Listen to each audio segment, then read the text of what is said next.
आपने सब कुछ तो सुन लिया, अब इन लोगों के आगे मेरी क्या औकात है। फिर भी काफी दिनों से सत्संग के बीच में हम रहे नहीं, सत्संग हमसे दूर चल रहे हैं इस समय। कुछ ऐसी मौज है मालिक की, तो आज हमको जो अवसर मिला है, मालिक की दया से धीरे धीरे स्वास्थ्य भी सही हो रहा है, तो सब उसकी दया से ही काम सब हो रहा है। तो प्रेमियों, हमको तुमको जो अवसर मिला है, संतों ने कहा है कि समय एक उड़ता पंछी, जैसे पंछी उड़ जाए तो उसको हम पकड़ नहीं पाते हैं, ऐसे हम समय को पकड़ नहीं पाते। काल जो कल है वही काल है, कि आज काल के बीच में और जंगल होगा बास, और ऊपर ऊपर हल चले और ढोर चरेंगे घास। वो कल जो है वही काल है। संतों ने कहा है कि काल करे सो आज कर, और आज करे सो अब, और पल में प्रलय होएगी तो घोर करोगे कब। पल में तो प्रलय होने वाली है। अब वो किसको दिख रहा है? संतों को दिख रहा है कि तूफान आने वाला है, हमारी इन आंखों से नहीं दिख रहा। तो प्रेमियों, संत त्रिकालदर्शी होते हैं, वो भूत भविष्य वर्तमान सबका बोध कराती है। तो गुरु महाराज हमको हर क्षण हर पल समझा रहे हैं कि पल पल संत तुम्हें समझाएं, ज्ञान की बात बताएं, समय क्यों खो रहा है, समय क्यों खो रहा है। पल पल संत तुम्हें समझाएं, हीरा जन्म गवाए, समय क्यों खो रहा है, समय क्यों खो रहा है। जो समय मेरे हाथ से निकल गया वो हमको अब दोबारा मिलेगा? हम कहें जो कल बीत गया वो आज फिर आ जाएगा। हम लोग तो बीते दिनों की याद करते रहते हैं। उसमें कहा है किसी ने कि जो बीत गए दिन वो जमाने नहीं आते, जो बीत गए दिन वो जमाने नहीं आते। पंछी भी यहाँ रात बिताने नहीं आते, पंछी भी यहाँ रात बिताने नहीं आते। बच्चे भी यहाँ शोर मचाने नहीं आते, जो बीत गए दिन वो जमाने नहीं आते। अगर अपना पिछला याद करो तो तुम पता कहां खो जाओगे, तुम्हें पता ही नहीं पड़ेगा हम कहां खो गए। उन दिनों की याद करो, मायके की याद कर लो, छोटे थे तो किस तरह से जीवन था, ससुराल में आए तो हमारा जीवन किस तरह का हो गया। फिर मेरे जीवन में संघर्ष शुरू हो गया, ऐसी ऐसी व्याधियां लग गई कि महीना महीना दो महीना हॉस्पिटल में पड़े। बताइए, गुरु जी से मिलना कौन कहे, सत्संगियों के दर्शन दुर्लभ हो जाते हैं। कभी कभी वो वक्त आता है तो वहां हॉस्पिटल में ऐसा लगता है वो घर ही बड़ा अच्छा था, कम से कम वहां सब प्रेमियों के दर्शन परसन तो होते थे। ऐसा वक्त भी जीवन में आता है। तो प्रेमियों, समय बड़ा कहा है किसी ने कि समय का पहिया चलता है, समय का पहिया चलता है, इस पहिए के साथ किसी का, इस पहिए के साथ किसी का भाग्य बदलता है। समय का पहिया चलता है, समय का देखो पहिया चलता है। लख घोड़ा लख पाल की, हाँ लख घोड़ा लख पाल की, जाके सर पे छत्र धरे, जाके सर पे छत्र धरे, उस राजा के लाल को देखो, उस राजा के लाल को देखो, बिना कफन के जलता है समय का पहिया चलता है, समय का पहिया चलता है। सबका समय घूम रहा है, जैसे गाड़ी का पहिया घूमता है ऐसे समय घूम रहा है। क्या सबके जीवन में यही समय हमेशा था? आज का व्यक्ति इतना दुखी है, अगर जीवन में सत्संग ना मिले, ये बहुत बड़ी दवा है। ये काहे की दवा है? दर्द की दवा। जैसे कि दर्द होती ना, तो डॉक्टर के पास जाके कहते, डॉक्टर साहब हमें एक पेन किलर दे दो, खा ले तो मेरी दर्द बंद हो जाए। तो प्रेमियों, जो हमारी आत्मा में दर्द है, जो दर्द का एहसास कर रही है, उसकी दवा किसके पास है? संतों के पास है। और वो दवा कहाँ मिलेगी? सत्संग में मिलेगी, और कहीं है ही नहीं।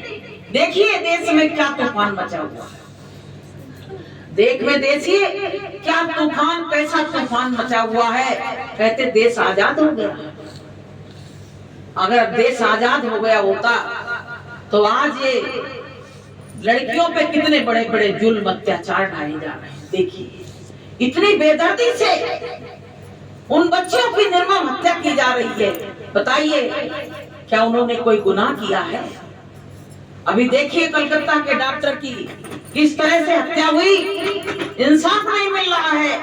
वहां के जो लोग हैं वो पता क्या कह रहे हैं कि ये अदालत, ये संविधान जे हमको इंसाफ नहीं दे पाएगा, जिस व्यक्ति ने किया उसको मेरे हाथ में दो, मैं उनको इंसाफ में करूं। बताइए आज बेटियां सुरक्षित नहीं है। जिन बेटियों को किस तरह से माता पिता पालते हैं, किस तरह से उनको कोमल बच्चियों को किस तरह से रखते हैं, और उन बच्चियों की पैर फाड़ दिए जाते हैं, उनके शरीर के अंग काट दिए जाते हैं। और इस तरह की अवस्था में जब माता पिता देखते हैं तो उन पे क्या बीतती है कि देख तेरे संसार की हालत क्या हो गई भगवान, और कितना बदल गया इंसान। इंसान तो इतना हैवान बन गया, किस लिए बना?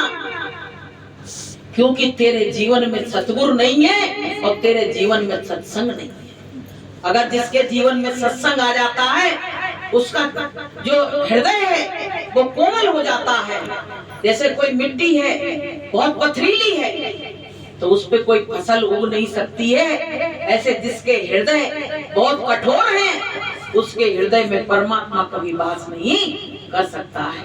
इसलिए प्रेमियों, तमाम संत महात्मा यही बात को समझा रहे हैं कि बुराइयों को छोड़ो, अंडा मांस को छोड़ो, शराब को छोड़ो, ये हैवानियत है। ये जब जामा छोड़ दोगे, इसको पहनना, इसको धारण करना, तब तुम्हारे जीवन में शांति मिलेगी। प्रेमियों, आज देश में बड़ा वो, अब तो हम कल आज मास्टर जी से कह रहे थे कि अब तो जो होना हो तो हो जाए। अब कलयुग चरम सीमा पे आ गया। माँ बेटी बहन की पहचान शराब ने, स्मैक ने और तमाम ड्रग्स नशों ने सब बर्बाद कर दी। इसलिए अब तो जो कुछ होना हो अब तो हो जाए, जो होना हो परमात्मा जो करना हो कर दे। तो प्रेमियों, बेटियां आज भी सुरक्षित नहीं। कोई लेडीज रात में निकल रही है तो उसकी हिम्मत क्यों नहीं पड़ती है? एक पुरुष का सहारा बिना लिए रात में निकल नहीं सकती है। बताइए देश की क्या हालत हो रही है। तो प्रेमियों, अभी बताया कि संत ना होते जगत में तो जल मरता संसार। संत इतना समझा रहे हैं, बता रहे हैं, बता रहे हैं, लेकिन कोई सुनने को भी तो तैयार नहीं है।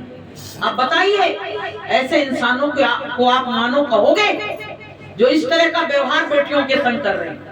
उनको कोई मानो कहेगा?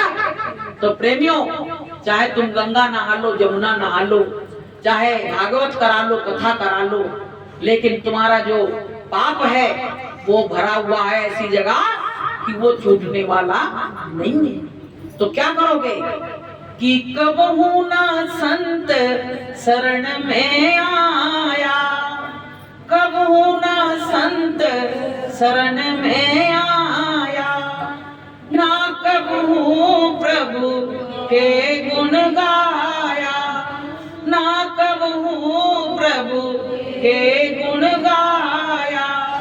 नाम धराय निशान उम्र खोय दई सारी, रे मूर्ख नादान उम्र खोय दई सारी। इंसान को देखिए कि बड़ी मुश्किल से मनुष्य जीवन मिला और उसको यूं ही बर्बाद किए दे रहा है। अब बर्बादी के बाद फिर घूमो 84 लाख, तब कभी दया होगी, तब फिर मनुष्य शरीर मिलेगा।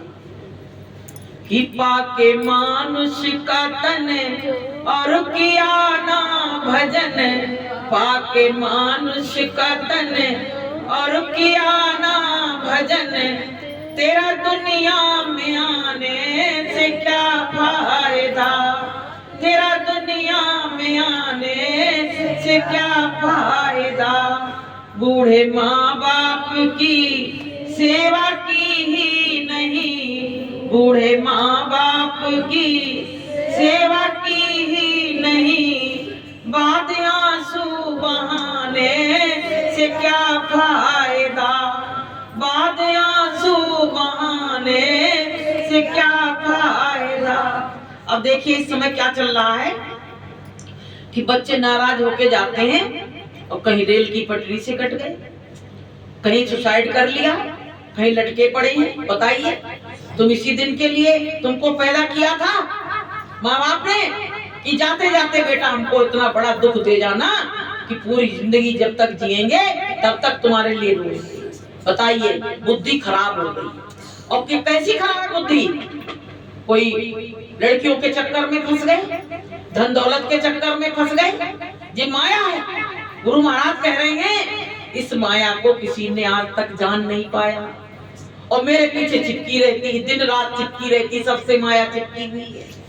माया तू ठगनी और मैं जानी, संतों ने कह दिया।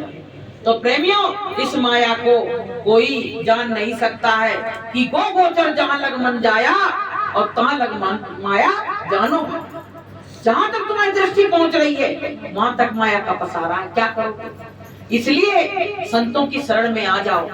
तो कहते हैं कि माया मरी न मन मरा और मरी मरी गया शरीर, और आशा तृष्णा ना मरी और कह गए दास कबीर। बताइए, संतों ने अपने आगे दास लगाया और हम लोग खुद एक महान बन जाते हैं। संतों ने दास लगाया। जितने भी संत आए, गुरु महाराज कहते थे ना कि मैं तो तुम्हारा दास हूँ। बताइए पहले तो प्रेमियों, कबीर साहब ने कहा कि ये माया कभी मरने वाली नहीं है। इसलिए जब संतों की शरण में आओगे तो ये माया तुम्हारा पीछा छोड़ देगी। धीरे धीरे रहेगी तो, लेकिन वो अपना असर नहीं दिखा पाएगी। रहेगी तो साथ में, पर तो उसको क्या है, असर नहीं दिखा पाएगी। गुरु महाराज बता रहे कि एक बार क्या हुआ, दो भाई चले आ रहे थे, तो दोनों भाइयों में बड़ा प्रेम था। तो नौकरी से आ रहे थे, तो एक कुएं पे आके बैठ गए, प्यास लगी थी। आप जब बैठ गए तो वहां माया एक बहुत सुंदर स्त्री बन के आ गई और कहने लगी कि आप तो हमको बहुत अच्छे लगते, हम तो तुमसे शादी करेंगे। तो लड़कों ने कहा, बड़ा भाई था, कहने लगा शादी का टाइम भी है, नौकरी तो लगी गई है, शादी कर लेंगे। अब भैया कहने लगे शादी की बात हो रही है तो जाओ थोड़ा मिठाई उठाई ले आओ, मुंह मीठा करा दे। अब बड़ा भाई चला गया लेने के लिए। तब तक वो छोटे से कहने लगी वो हमको पसंद नहीं है, हम तो तुमसे करेंगे। उसने कहा नहीं, मेरा भाई बड़ा भाई पिता की तरह है, उसने जो कह दिया पहले उसकी होगी, मेरी बाद में होगी। अब उसने क्या किया, पूरे वस्त्र अपने फाड़ लिए। वो आया मिठाई लेके, तो कहने लगा जी क्या हुआ। अरे बोले तुम मिठाई लेने चले गए और इस छोटे भाई ने कहा हम तुमसे शादी करेंगे, मैंने मना किया तो इसने मेरे वस्त्र फाड़ दिए। अब उसको आई गुस्सा, दोनों के हाथ में बंदूक थी। तो उसने क्या किया, आई गुस्सा, उसने तो पत्नी को देख लिया, मेरी पत्नी बनने जा रही थी, इसने उसकी इज्जत लूट ली। देखो माया खड़ी यहाँ पे, और उसने क्या किया, एक गोली मिला के दी तो भाई खत्म हो गया। अब फिर उसने देखा, अरे मेरा भाई खत्म हो गया, इतना प्रेम था मेरे भाइयों में, ये क्या हो गया, और ये हो गई गायब, ये गायब हो गई। उसने उठा के दूसरी गोली अपने अंदर मार, दोनों खत्म हो गए, खत्म कर दिया। अब एक राजा देख रहा था इसको, अब इसने क्या किया, भेष बदला और जाके तमाम लोग नदी में बैठे नाव पे जा रहे थे, सांप बन के और उसमें घुस गई। अब लोगों ने कहा सांप आ गया, सांप आ गया, सांप आ गया, कह के वो सांप उसी में गिरे और मर गए। अब फिर इसने क्या किया, एक पंडित का भेष बनाया। तो जो राजा पीछा कर रहा था कहने लगा, ये बताओ तुम हो कौन, तुम जहां जाती हो तहां तो तहलका मचा देती हो और गायब हो जाती हो। तो बोले तुम हमसे मत पूछो कि हम कौन हैं, हमको ऊपर से आदेश मिला है, आदेश मिला है, मैं आदेश का पालन कर रही हूँ। तो बोले अब क्या करोगी, अब बोले इस यहाँ पे भी तमाम लोगों की मौत हो। तो बोले तुम्हारा यही काम, बोला मेरा यही काम है। तो प्रेमियों, गुरु महाराज कह रहे कि बच्चों तुमको नहीं पता पड़ता है, और माया तुम्हारा सब खेल करके और चली जाती है। हमेशा जीव को लूटा तो माया ने लूटा, कि माया ठगनी ने मुझे लूटा मैंने जाना नहीं, माया ठगनी ने हमको ठग डाला। लोग कहते हैं उसने हमको ठग लिया, उसने ठग लिया, किसी ने नहीं, सबसे ज्यादा तो माया ने ठगा है। कि अरे माया छोड़ दे अब मेरो साथ, सतगुरु से मिलने जाने दे। अरे माया छोड़ दे अब मेरो साथ, सतगुरु से मिलने जाने दे। सतगुरु तो पाए बड़ी भागी से, सतगुरु तो पाए बड़ी भागी से। अरे बैरन मेरा तो जिया घबराए, सतगुरु से मिलने जाने दे। हरि माया छोड़ दे अब मेरो साथ, सतगुरु से मिलने जाने दे। जीव कह रहा है माया अब मेरा साथ छोड़। अच्छा, जो अच्छी साधना करते हैं वो अपनी साधना में कहते हैं गुरु महाराज मेरा माया मोह हटा दो, मेरा माया मोह हटाओ, हमको अपने घर पहुंचाओ। सतगुरु तुम मेरे भगवान, करो तुम मेरा भी कल्याण। हे गुरु महाराज मेरा माया मोह हटाओ। मालिक अगर ये माया मोह नहीं हटी तो हम इसी में फिर बंधे रह जाएंगे, फिर हम उसी में बंधे रह जाएंगे, फिर हमको जन्म लेना पड़ेगा, फिर हमको मरना पड़ेगा। हम कहाँ तक ऐसे यात्रा कब तक करते रहेंगे। जरा सा परदेश में जाओ तो थक जाते हैं, और जी यात्रा तो अनंत युगों से चल रही है। बताइए, ये जीवात्मा की यात्रा अनंत युगों से चल रही है, इसको निजात नहीं मिल रही है। इसलिए प्रेमियों, हमारा कोई सच्चा साथी है तो गुरु महाराज। हम आपको एक छोटी सी बात बता के खत्म करते हैं, समय हो गया। अभी क्या है, मेरा ऑपरेशन हुआ। तो प्रेमियों, गुरु महाराज कहते हैं ना कि हम यहाँ के भी साथी हैं और वहाँ के भी हैं और मरघट के भी हैं।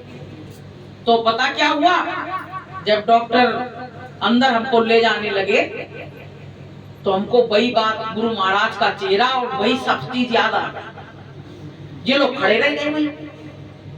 हमने की बताइए, हमको लेके आए बड़े शान से कि चलो हम तुमको ले चलते हैं, और रह गए बाहर के बाहर। तीनों लोग बाहर के बाहर खड़े। अब अंदर कौन गया? अकेला जीव गया। अकेला जीव गया कि नहीं गया? तो हमने इन लोगों से जय गुरुदेव करी और हमने गुरु महाराज से कहा, गुरु महाराज ये रिश्ते तो केवल बनाए गए हैं, ये मदद कर सकते हैं लेकिन इनकी पहुंच वहां तक नहीं है। तो हमने गुरु महाराज से कहा, गुरु महाराज आप मेरे साथ आप ही जा सकते हो, अंदर कोई और नहीं जा सकता, क्योंकि डॉक्टर देख लेंगे तो घुसने नहीं देंगे। तो प्रेमियों, ऐसे ही मरघट पे ले जाके अपने कर्तव्य का पालन केवल किया जाता है। कि उसको जलाना है, उसको ये करना है, उसका ये करना है, लेकिन कोई किसी के साथ जाता है? किसी के साथ कोई नहीं गया। अब जीव अकेला गया तो अपने अपने कर्मों की सजा तो स्वयं भोगनी पड़ रही कि नहीं पड़ रही है। इसलिए हमको सबको बहुत सोच समझ के कदम रखना चाहिए कि हमारा कोई साथी नहीं है, वहाँ हमारा केवल गुरु जाएगा। इसलिए हमको सुबह और शाम अच्छे कर्म करने चाहिए और अपने गुनाहों की माफी हमको घाट पे बैठ के रोज मांगनी चाहिए। साधन भजन के समय गुनाहों की माफी जरूर मांगो, क्योंकि कहा है कि मेरा कागज गुनाह वाला फाड़ दो और कुछ मांगता नहीं। मेरा कागज गुनाह वाला फाड़ दो और कुछ मांगता नहीं। तीर दया का कलेजे बिच मार दो और कुछ मांग